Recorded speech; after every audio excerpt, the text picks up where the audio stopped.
Halo teman-teman, assalamualaikum warahmatullahi wabarakatuh. Jumpa lagi bersama Mela Vlog TKW Hongkong. Teman-teman, gimana kabarnya? Mudah-mudahan kita semua selalu dalam keadaan sehat dan baik dan dimudahkan atas segala urusan-urusan kita. Amin ya rabbal alamin.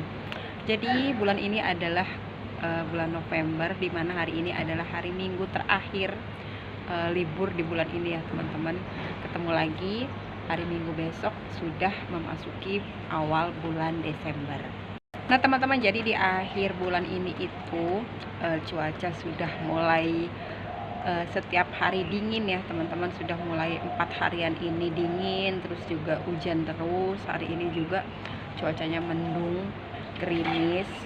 Ini aku pakai baju 3 lapis teman-teman, yang di dalam itu kaos, terus di luar kaos itu ada baju panjang bahan rajut sama sweater. Jadi untuk sekarang ini cukup ya teman-teman, tapi nanti kalau sudah mulai memasuki Desember bulan 1 apalagi bulan 2 ini tuh nggak cukup teman-teman, jadi harus pakai baju yang lebih tebal lagi. Nah teman-teman, di Hongkong ini meskipun musim dingin, tapi untuk para lansianya itu tidak menghambat mereka untuk beraktivitas di luar rumah ya teman-teman. Setiap musim dingin itu para lansianya itu selalu aktif ya melakukan kegiatan teman-teman. Jadi tadi di taman, sebelum kesini aku juga sempat mampir ke taman dulu ya teman-teman. Itu ada beberapa lansia yang tanpa pendampingan atau tidak didampingi oleh pembantunya, mungkin mereka tidak punya CC ya teman-teman, itu aktif berolahraga. Sementara itu sebenarnya di luar itu dingin sekali ya teman-teman, tapi salut banget buat lansia yang ada di Hongkong. Bahkan dari tadi aku duduk di sini juga banyak sekali yang berlalu lalang, itu rata-rata lansia. Nah ini contohnya ya teman-teman, lansianya atau orang tuanya berada di luar rumah dalam keadaan musim dingin ya teman-teman. Meskipun mereka pakai baju yang tebal-tebal, tapi kalau untuk lansia yang ada di Indonesia dingin-dingin kayaknya enak duduk di rumah ya teman-teman, rebahan, ngopi gitu kan ya, karena kan di Indonesia itu beda sekali sama di Hongkong. Kalau di Hongkong lansia seperti ini tuh teman-teman, selagi masih bisa jalan, mereka itu kemana-mana sendirian, naik bis, naik taksi, naik kereta, mereka kemana-mana sendirian teman-teman. Jadi memang lansia di Hongkong ini selain mereka itu sehat-sehat, juga daya ingat, penglihatan, pendengaran itu mereka semuanya masih bagus teman-teman. Nah makanya kenapa di Hongkong itu lebih banyak job menjaga anak dibanding dengan menjaga lansia. Nah teman-teman, bedanya Taiwan dan Hong Kong, kalau di Taiwan itu rata-rata 90% itu jobnya jaga lansia. Entah itu lansianya dalam keadaan sehat, apalagi dalam keadaan sakit ya teman-teman. Jadi kalau di sana itu kalau anak-anaknya sudah pada berumah tangga kan pada mencar-mencar. Meskipun orang tua mereka dalam keadaan sehat, setidaknya mereka itu memiliki satu pendamping atau satu pembantu untuk ada di rumah itu ya, tinggal bersama orang tua mereka, karena takutnya ada apa-apa gitu kan ya teman-teman. Nah terus kalau masalah job anak di Taiwan itu tidak ada, bahkan ada tapi jarang sekali ya teman-teman. Itu diperbolehkan mengambil pembantu untuk menjaga anak-anaknya dengan persyaratan-persyaratan tertentu. Contohnya mereka memiliki 3 anak, terus kayak ada persyaratan-persyaratan lain lah ya teman-teman. Jadi kalau misalnya ada majikan yang ingin mengambil pembantu dengan menjaga anak, tapi mereka tidak memenuhi persyaratan yang berlaku, itu tidak boleh teman-teman. Nah kalau di Hongkong ini justru kebalik, kebanyakan job di sini itu hampir 60-70% justru jobnya banyak jaga anak, karena di sini tuh anak benar-benar diprioritaskan ya teman-teman dibanding orang tua. Ya memang ada juga yang jaga orang tua banyak ya teman-teman, tapi tidak sebanyak dengan menjaga anak jobnya ya teman-teman. Jadi aku juga nggak tahu kenapa ya, mungkin ya lansia di sini itu sehat-sehat, aktif-aktif, mereka dengan umur yang sudah 70-80 ke atas itu masih bisa jalan kemana-mana sendiri, daya ingatnya kuat, penglihatannya, pendengarannya masih bagus, kemana-mana naik bus, naik taksi, naik kereta itu mereka masih mampu sendirian, beli sayur, belanja segala macam itu mereka tuh masih mampu. Jadi mungkin dirasa tidak perlu ya teman-teman. Jadi di sini kebanyakan jobnya itu menjaga anak. Dan lansia di sini itu sangat super aktif ya teman-teman.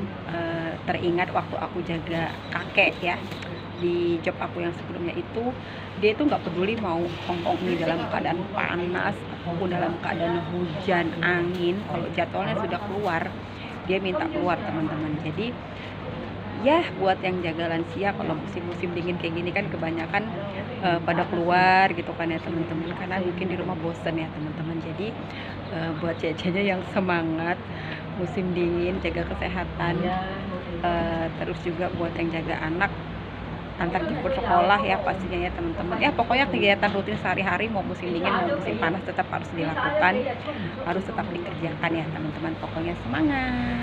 Dan cerita-cerita musim dingin, teman-teman tahu nggak sih, aku tuh kayak sempet gimana gitu ya sama majikan aku ini ya teman-teman. Jadi bos cewek sama bos cowok itu bertentangan ya teman-teman, selalu bertentangan, apalagi ini masalah musim dingin. Jadi ceritanya beberapa hari kemarin kan itu udah mulai dingin banget ya teman-teman. Terus bangun tidur subuh-subuh gitu kan ya, cuci muka, gosok gigi, itu megang air itu serasa kayak air itu jadi es ya, kayak jadi air es gitu ya teman-teman. Jadi aku tuh sampai nggak berani gitu kan, jadinya aku tuh nyalain air yang otomatis hangat itu loh teman-teman. Tiba-tiba aku ditegur sama bos aku yang cowok teman-teman. Katanya aku tuh tidak boleh cuci muka pakai air hangat. Selain tidak boleh cuci muka pakai air hangat, aku juga tidak boleh mengerjakan sesuatu ya yang berhubungan dengan air, kayak cuci piring, cuci baju, cuci tangan dan segala macam itu pakai air hangat. Jadi aku tuh disuruh pakai air dingin. Aku tuh kayak nggak kebayang kalau misalnya nanti di bulan 12, bulan 1, bulan 2 di mana lagi dingin-dinginnya, terus aku melakukan kegiatan atau aktivitas sehari-hari di mana yang selalu berhubungan dengan air, dan aku tidak boleh memakai air hangat teman-teman. Aku nggak tahu ya apa dia ini pengiritan, pelit atau gimana, karena kan ngaruh juga ya teman-teman kalau air hangat itu kan mempengaruhi dengan pembayaran airnya yang mungkin dia takut membengkak ya teman-teman. Tapi setidaknya dia punya inisiatif lah untuk membelikan aku sarung tangan khusus ya, yang dari karet itu loh teman-teman, buat cuci piring atau buat cuci baju. Jadi kan aku tidak langsung otomatis bersentuhan dengan air, tapi dia tidak mau membelikan, katanya kamu punya uang, kamu punya gaji, kamu beli sendiri. Nah didengarlah sama majikanku cewek, terus majikanku cewek bilang ya sudah nanti saya yang beliin. Terjadilah keributan masalah sarung tangan. Jadi majikan cewek aku tuh pengen beliin aku sarung tangan, pengen beliin aku sepatu karet gitu loh teman-teman. Jadi kan aku tuh kan nyucinya pakai tangan ya, dikucek ya teman-teman. Bayangin musim dingin aku nyuci baju pakai tangan, apalagi ini musim dingin, yang dipakai kan pastinya baju yang tebel-tebel ya teman-teman, pastinya lama, terus juga dingin banget ya, dan aku tuh tidak boleh memakai air hangat. Terus majikan aku cewek bilang ya sudah nanti aku beliin gitu kan ya teman-teman. Ribut teman-teman. Jadi si suaminya ini bilang dia punya gaji, biar aja dia suruh beli sendiri gitu kan ya. Terus nggak tau lah terjadi perdebatan apa, karena mereka itu bicara pakai bahasa Hongkong ya, karena kan aku tuh pakai bahasa Mandarin, jadi aku nggak ngerti apa yang mereka omongin. Tapi yang aku tangkap mereka ribut lah, berdebat gitu kan ya teman-teman. Terus aku bilang udah nggak usah beliin aku, nanti libur aku beli sendiri, aku bilang kayak gitu teman-teman. Jadi kayak ngerasa masalah sarung tangan gitu berapa sih harganya ya teman-teman, untuk seorang majikan membelikan pembantunya supaya pembantunya itu kerjanya nyaman gitu ya teman-teman. Mereka tuh nggak mikir kalau misalnya aku tuh di air terus, tidak menggunakan sarung tangan, terus nanti lama-lama sakit. Kalau sakit juga repot, nggak ada yang jaga anak mereka, terus kayak di akunya juga nggak nyaman. Mereka nggak mikir ke situ ya teman-teman. Bukan mereka sih, maksudnya itu majikan aku yang cowok. Terus aku juga kayak males aja gitu ya dengar perdebatan masalah hal sepele. Jadi kayak majikan cowok aku tuh seperti itu teman-teman, hal-hal sepele dibikin ribut. Masalah beli sarung tangan aja kayaknya sulit banget gitu ya, dia lebih baik ngeributin istrinya dibanding mengalah gitu kan. Kalau dipikir-pikir nggak nyampe $100 gitu ya teman-teman. Lagian sarung tangan itu kan awet, dipakai bertahun-tahun bisa, tapi dia memilih ribut sama istrinya supaya istrinya tuh nggak ngebeliin. Makanya aku bilang udah nggak usah ribut, nanti aku biar libur aku beli sendiri, aku bilang kayak gitu teman-teman.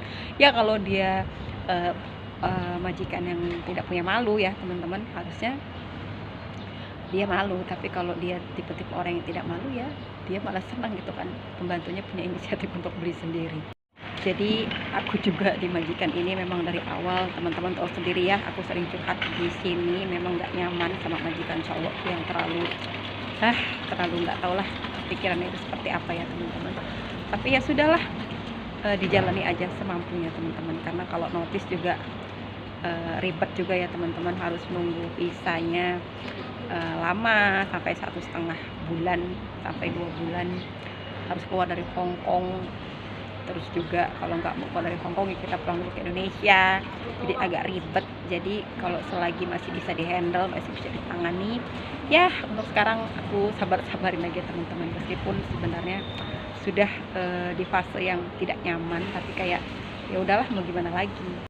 Ya, jadi begitulah serba-serbi majikan yang ada di Hong Kong ya teman-teman. Nggak semuanya satu rumah itu baik. Eh, jadi ada aja yang bikin kita tuh nggak nyaman. Bagaimanapun itu, selagi gaji kita nggak pernah telat ya, selalu tepat waktu, terus juga mereka nggak main tangan, disabar-sabarin aja teman-teman. Tapi namanya mental berbeda-beda. Kalau misalnya dirasa kita sudah nggak kuat ya teman-teman, ya teman-teman tahulah harus seperti apa ya teman-teman. Yang penting intinya jangan kabur, jangan mencoba-coba untuk menjadi TKW ilegal teman-teman. Di video sebelumnya sudah aku bahas akibatnya akan seperti apa. Nah ya sudah teman-teman, nanti kita lanjut lagi di vlog berikutnya ya. Ini aku lagi duduk santai mau sarapan. Tadi aku sudah beli siumai sama beli onde-onde ya teman-teman, sambil nunggu teman aku. Dia sekarang katanya sudah mau OTW turun ke bawah teman-teman. Yaudah kalau gitu terima kasih teman-teman, sehat selalu dimanapun berada, mudah-mudahan dimudahkan atas segala urusannya, amin ya. Bye bye, assalamualaikum.